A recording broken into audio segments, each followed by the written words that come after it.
Again and again उनको review किया जाता है, तो जिसमें हम्म। हमारे पूरे तीनों सेना के अध्यक्ष, सीडीएस और रक्षा मंत्री और जो एनएसए हैं, तो उन्होंने काफी बड़ी लंबी मीटिंग हुई है। तो पहले भी वे मीटिंग होती रही है। तो अब ये देखना है कि जो कई कई तरीके के हैं। एक तो जो अभी आतंकवादियों के ऊपर हमला, जो आतंकवादियों की धरपकड़ हो रही है, एनआईए कर रही है, उनकी मुठभेड़ हो रही है, उसके बारे में रिव्यू करना। जो पाकिस्तान की तरफ से फायरिंग आ रही है, उसमें अपने लोग जवानों को और अपनी जनता को बचाने के बारे में। और जो डिप्लोमेटिक हैं उसको भी ध्यान में रखा जाता है, क्योंकि जो इनके रक्षा मंत्री ने बयान दिया था कि हम 30 साल से एक डर्टी काम कर रहे हैं और आतंकवाद को पाल रहे हैं, तो ये मुद्दा अभी यूएन में भी उठाया है वहाँ भारत ने। तो इन सब बातों को देखते हुए, और अभी क्या है कि अब ये ऑप्शन भी डिस्कस होंगे कि किस तरह की जो है कार्रवाई करनी है, और वो सभी सेना के अध्यक्ष, और ये हर बदलते मिनट्स पे करनी पड़ेगी, क्योंकि ये भी देखा जाएगा कि पाकिस्तान ने अपनी फौजें मोबिलाइज की हैं, कौन सा उसका वीक पॉइंट है, कहाँ उनकी सेना का जमावड़ा है, कहाँ पर मुनीर छपा हुआ है, जो कि असली आतंकवादी तो वही है। सबसे पहले तो उसको ही खत्म किया जाएगा, क्योंकि उसको जो कहा है कि भाई वो मुशर्रफ की तरह है, तो कंपेरिजन तो यहाँ तक हो रहा है कि वो हिटलर की तरह है। जैसे हिटलर है, एक बहुत बड़ा भाषण दे करके और फिर बंकर में जा चुका और अपने आप को गोली मार ली, इसी तरह से इन्होंने भाषण दे दिया और उसके रिपरकशन ना समझते हुए भी गायब हो। तो ये जो इस तरह के जो बातें हैं, इनका सबका रिव्यू, क्योंकि असली जड़ तो वही है। अगर वो आईएसआई और जो इनके फौज की कमर तोड़ने की वाली बात है, और अभी जो है ये भी हो रहा है कि वहां पर एक गृह युद्ध की स्थिति होगी, और जैसे ही इन्होंने खैबर पख्तूनवा से और बीएलए से जो अपनी फौज हटाई है, तो बीएलए में वहां पे उनके सैनिकों 40 सैनिक मार दिए। फिर इन्होंने कुछ जो है अभी अपने ही लोगों पे बॉम्बिंग कर दी, सिविलियन पे, खैबर पख्तूनवा के अंदर में। तो इस तरह से देखते हुए पाकिस्तान के हालात बहुत खराब हैं।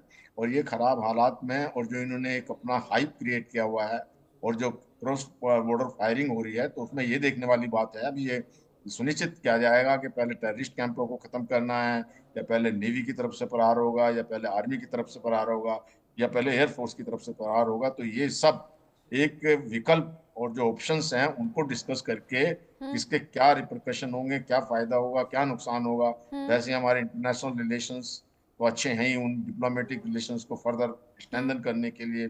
और देखिए यहाँ पर एक बात और भी है कि अभी जो इसराइल का भी बहुत इंटरेस्ट हो गया है इस मामले में, वो इसलिए कि हमास आ गया है इधर भी, पाकिस्तान के अंदर और पीओके के अंदर। हम्म। और हमास जब यहाँ पे आ गया है, तो हम इसराइल को ये खतरा है कि जो हमास है ये न्यूक्लियर वेपन ना ले ले, क्योंकि इनके न्यूक्लियर वेपन तो सिक्योर नहीं है, न्यूक्लियर मटेरियल।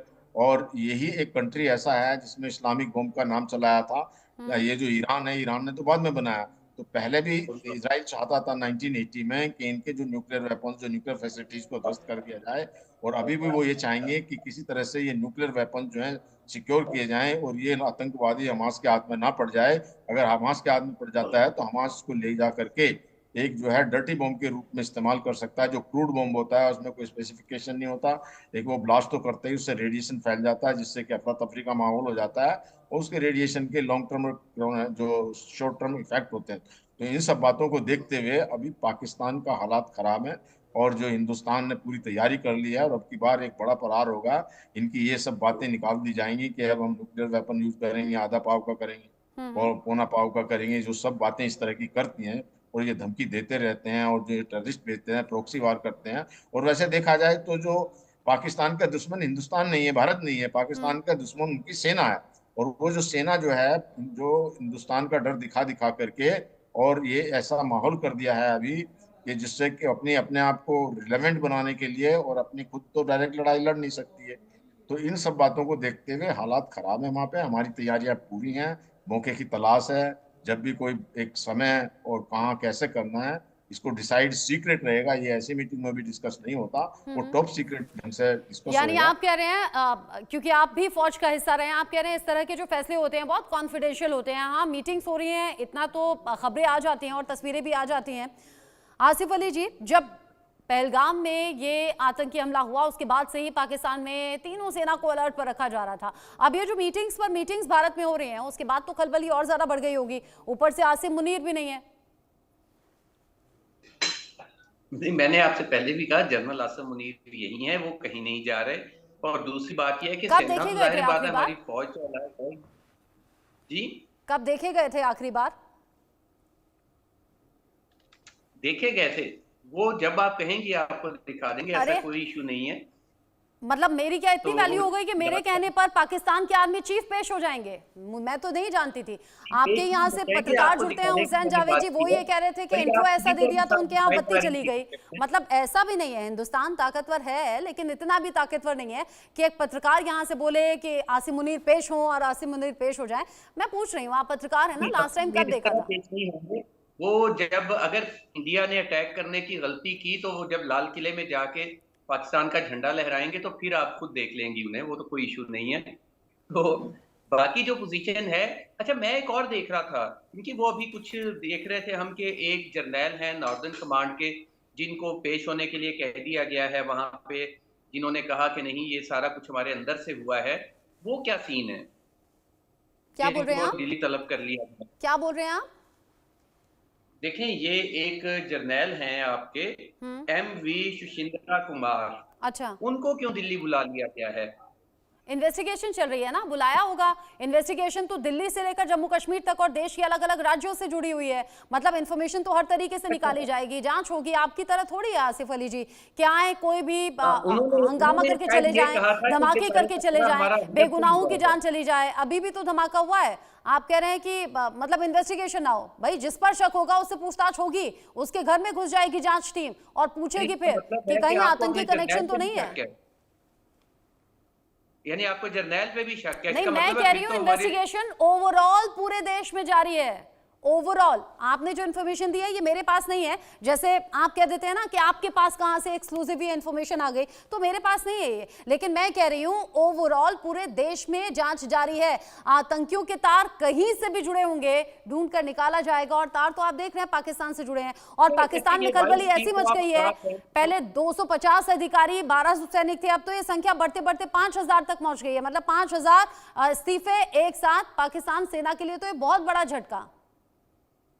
नहीं, अच्छा ये MSV कुमार जो हैं, वाइस चीफ ऑफ स्टाफ हैं, जो लेफ्टिनेंट MSV कुमार, उनको क्यों बरतरफ कर दिया गया है? मैंने आपको कहा ना, जांच के दायरे में कोई भी आएगा। अगर जांच के दायरे में मैं भी आऊंगी तो मुझसे भी सवाल होगा। कनेक्शन कहीं तक भी पहुंचेंगे वहीं तक जांच टीम जाएगी।